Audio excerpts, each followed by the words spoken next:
Sasha and Malia Obama were just 7 and 10 when their father was elected president in 2008. To protect their privacy, the first daughters were made off limits to the press, with only rare glimpses of them on family trips or holidays. Then, on election night 2012, they stole the show. Sasha and Malia, before our very eyes, you're growing up to become two strong, smart, beautiful young women. Malia, now 15, is no longer Daddy's little girl. Having adolescence or close to adolescence is in itself a challenge. And you are at that stage with Malia. Can she date? Does she date? No, we're not going to give her business out on. Right. No, you said, I got that far. Yeah. No. She can date. She does. She does what every normal teenager does. That's the only way. Year-old does. You know, we think about not just her life here, but her life after. Yeah. Because she's got to be an independent, strong, smart, capable woman in the world. So she has to get her training now. Can they have sleepovers? No, gosh, really? Yes. They're never home. Or we've got a third floor. The third floor of the White House, a series of rooms on top of the mansion, set back and hidden behind a balustrade. Once reserved for guests, it's now used for teenage sleepovers and pajama parties. A third floor full of young women, giggling behind closed doors. We have no idea what's going on. You don't peek in? Nah. I do periodically. Their parents say that so far there's no real sign of teenage rebellion. But Malia and Sasha do know how to argue their case. I will say Malia and Sasha, they are independent. They've got opinions. They're like any other young person, and they push back on their rules and boundaries. Malia will advocate to the. She's got a little lawyer. She'll make her argument for wanting to do something that she knows we don't want her to do. When it comes to social media, Mrs. Obama says thumbs down. They do some of it, but we limit it pretty much. Sasha isn't, she's not old enough yet. Malia does some, but they're still pretty limited. I still am not a big believer in Facebook for young people, particularly for them. We see the girls taking photos with their smartphones. Malia even photobombed Sasha's picture of their parents' kiss. Still, their texts and pictures are not public, unlike their parents. Mrs. Obama tweeted this selfie with first dog Bo just a week before they got a new puppy at the White House.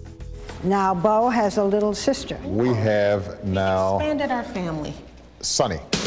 This White House video introduced the year-old Sonny to the world. You're irresistible.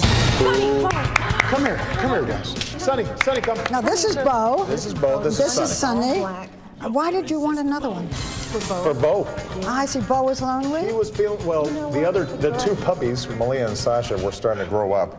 He was feeling a little neglected. Sonny! And Bo wasn't the only one feeling lonely. With the girls spending less and less time at home, the president was too. Between sports, social events, and homework, we don't see him as much as we used to. The weekends, they're busy, you know. They don't want to hang out with us. They still come in. And they'll sit and say, "Oh, Daddy, I love you so much." But I'm going to be leaving now. But I'm going to be leaving, and I won't see you. 15 minutes. Well, they kind of give me a little portion of attention. That's enough, Daddy. That's enough. That's what you get.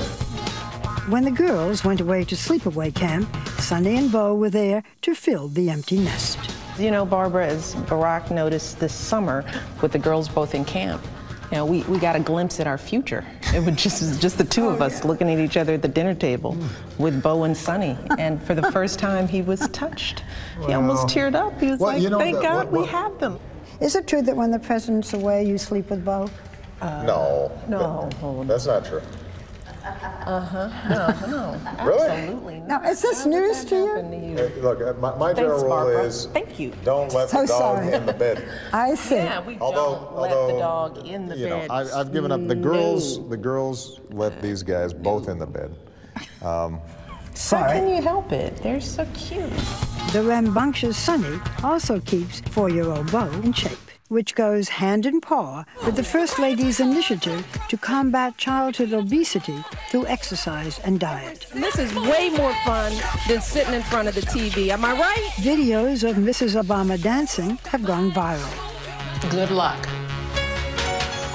as did this potato sack race she had with Jimmy Fallon in the White House. But for her last years in office, the First Lady is turning her attention to a new cause, urging high school students to continue their education.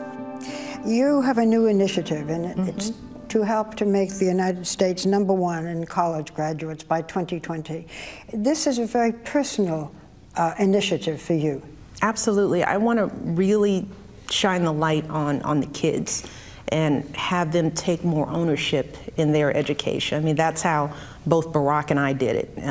You know, we didn't have a lot of support from home, and at some point, we both understood that it was going to be up to us to carve out a path for ourselves in order to succeed, and it's important for kids to understand that they have to go beyond high school if they're going to be competitive. And what about their own future, with just 3 more years in the White House? You're both very young. I mean, for me... Say that again, as I reach 50. I'll keep saying it. Say it again. To me, you're very young. And I know you don't like to think that much in the future, but you are in your second term. Do you have a dream for what you'd like to do? Will you continue in politics? You must have some... No, okay, no? That's a no. Well, look, I think it's fair to say that I've run my last campaign. I won't be in another elected office. Will I continue to care deeply about the issues that we've been working on? Absolutely. Whether they move back home to Chicago or stay in Washington, D.C. depends in large part on their younger daughter, Sasha. Well, Not Malia both will of be them. in college, but Sasha will still be in high school. She'll be a sophomore in high school. So you may want to stay in Washington because of Sasha. Well, I don't want to pin you down, but I am. Let's put it this way. Sasha will have a big vote. You know, obviously they've, and Michelle have made a lot of sacrifices on behalf of my cockamamie ideas of running for office and things, and so I want to make sure that it's good for them. Cockamamie ideas. So when you met him, did he ever say, you know what, I'm going to be president? And did you say, what? No, I don't think he envisioned the presidency, but he did talk about wanting to help people, and that inspires me and us to think about how we can keep having impact beyond ourselves. I did promise her an interesting life. And that he did, and I've kept that promise. he's kept it. You know, he keeps his promises.